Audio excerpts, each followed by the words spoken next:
আসসালামু আলাইকুম। একটি বিজ্ঞপ্তির সবচেয়ে গুরুত্বপূর্ণ প্রথম ধাপ হচ্ছে আবেদনপত্র লেখা। আপনারা হয়তো বা ইতিমধ্যে জানেন আগামী 20 তারিখে ময়নামতিতে এবং 27 তারিখে মমতাপল্লীতে সরাসরি জনবল নিয়োগ করবে পিএমকে এনজিও। তো আমরা আজকে দেখব পিএমকে এনজিওতে আবেদনপত্র কীভাবে লিখতে হবে। আবেদনপত্রের শুরুতেই আপনাদেরকে জানিয়ে রাখা ভালো যে কোনো এনজিওর আবেদনপত্র অবশ্যই কিন্তু স্বহস্তে লিখবেন এবং A4 কাগজে কিন্তু লিখতে হবে।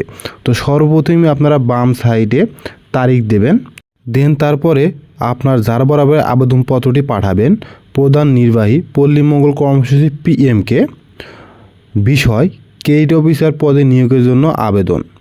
আর আপনি যদি অ্যাকাউন্টস অফিসার আবেদন করেন তো অ্যাকাউন্টস অফিসারের নাম উল্লেখ করবেন এই জায়গায়। জনাব, সবিনয় নিবেদন এই যে গত 7/8/2024 তারিখ পিএমকে ফেসবুক পেজের এক বিজ্ঞপ্তির মাধ্যমে জানতে পারলাম যে আপনার অধীনে 200 জন দক্ষ ক্রেডিট অফিসার নিয়োগ দেওয়া হবে।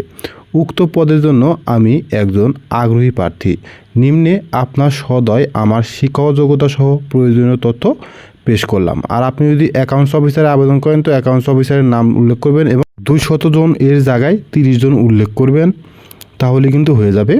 তো তারপরে সর্বপ্রথম আপনার নাম লিখতে হবে, আপনার পিতার নাম, মাতার নাম, জাতীয়তা, এরপরে ধর্ম উল্লেখ করবেন। আমি ধর্ম লিখতে ভুলে গেছি, তাই আপনার ধর্ম উল্লেখ করে দেবেন এই জায়গায়। তারপর জাতীয় পরিচয়পত্র নাম্বার দেবেন, আপনার বয়স, আপনার উচ্চতা, বৈবাহিক অবস্থা, মোবাইল নাম্বার, ইমেল নাম্বার, আপনার বর্তমান ঠিকানা, গ্রাম, পোস্ট, উপজেলা, জেলা, স্থায়ী ঠিকানা যদি একই হয় একই দেবেন। আর সবচেয়ে শেষের যে ধাপ শিক্ষাগত যোগ্যতা, এটি অত্যন্ত সতর্কতার সহিত সুন্দরভাবে লিখবেন। সর্বপ্রথম ক্রমিক নাম্বার দেবেন, পরীক্ষার নাম, পাশের সাল, জিপিএ বা শ্রেণী, বিভাগ বা বিষয়, বোর্ড বা বিশ্ববিদ্যালয়, 6টি কলাম করবেন। আর আপনি যদি স্নাতকোত্তর ডিগ্রি হয়ে থাকেন অবশ্যই স্নাতকোত্তর সর্বপ্রথম দেবেন, অর্থাৎ সর্বশেষ যে শিক্ষাগত যোগ্যতা আপনার সেটা উল্লেখ করতে হবে। তারপর পাশের সাল, জিপিএ বা শ্রেণী, আপনি যে বিষয় থেকে পড়াশোনা করেছেন, বিভাগ বা বিষয়, এরপরে যেখান থেকে আপনি পড়াশোনা করেছেন যে বোর্ড বা বিশ্ববিদ্যালয় থেকে সেটা দিতে হবে। 2 নম্বর আপনি স্নাতক দেবেন, আপনার পাশের সাল, জিপিএ বা শ্রেণী, বিভাগ বা বোর্ড বিশ্ববিদ্যালয়। 3 নম্বরে এইচএসসি, পাশের সাল, জিপিএ বা শ্রেণী, বিভাগ বা বিষয়, বোর্ড বা বিশ্ববিদ্যালয় যেটা সেটা দেবেন। 4 নম্বরে আপনার যে শিক্ষা যোগ্যতা আছে এসএসসি সেটা দেবেন। তারপরে পাশের সাল 2009, জিপিএ বা শ্রেণী 4.83, কমার্স বা বাণিজ্য দিয়ে দেবেন। যে বিশ্ববিদ্যালয় থেকে পড়াশোনা করেছেন, আমি রাজশাহী, তাই রাজশাহী দিয়ে দিয়েছি। তারপর অতএব মহোদয় সমীপে বিনীত প্রার্থনা এই যে উল্লেখিত তথ্যাদি বিবেচনাপূর্বক আমাকে উক্ত পদে নিয়োগদানে আপনার সুমর্জি হয়। দেন নিবেদক আরিফ আহমেদ সংযুক্তিতে যে সকল কাগজপত্র বা ডকুমেন্টস আবেদনপত্রের সাথে স্ট্যাপলার করে দিয়ে দিয়েছেন সেগুলো দিয়ে দেবেন। পিএমকে এনজিও 3টি রঙিন ছবি চেয়েছে সত্যায়িত সেটা দেবেন। সকল শিক্ষাযোগ্যতা সত্যায়িত ফটোকপি দেবেন। সাহিত্যিক সনদপত্রের সত্যায়িত ফটোকপি দেবেন। জাতীয় পরিচয়পত্রের সত্যায়িত ফটোকপি দেবেন। সাহিত্যিক সনদপত্র বা নাগরিকত্ব সনদপত্র কিন্তু সিএমএন থেকে সংগ্রহ করতে হবে।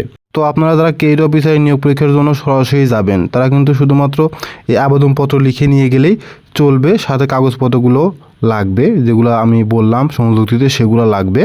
2 নম্বর পদে কিন্তু অ্যাকাউন্টস অফিসার দেওয়া আছে, 30 জন জনবল নিয়োগ করা হবে। এখানে কিন্তু সরাসরি নিয়োগ প্রদান করা হবে না, এখানে কিন্তু আবেদনপত্র আপনাকে পাঠিয়ে দিতে হবে।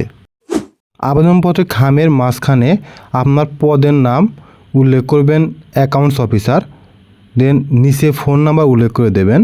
প্রেরক আপনার নাম লিখবেন বাম সাইডে, পিতার নাম, গ্রাম, পোস্ট, উপজেলা, জেলা দিয়ে দেবেন।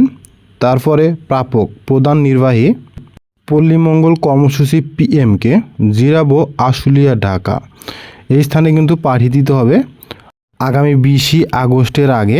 অবশ্যই আপনি 15 তারিখের মধ্যে পাঠানোর চেষ্টা করবেন। নিয়মিত সকল ধরনের চাকরির বিজ্ঞপ্তি প্রতিদিন সবার আগে পেতে চ্যানেলটি সাবস্ক্রাইব করে পাশে থাকা বেল আইকনটি অল করে দিয়ে আমার সাথে থাকবেন। আসসালামু আলাইকুম।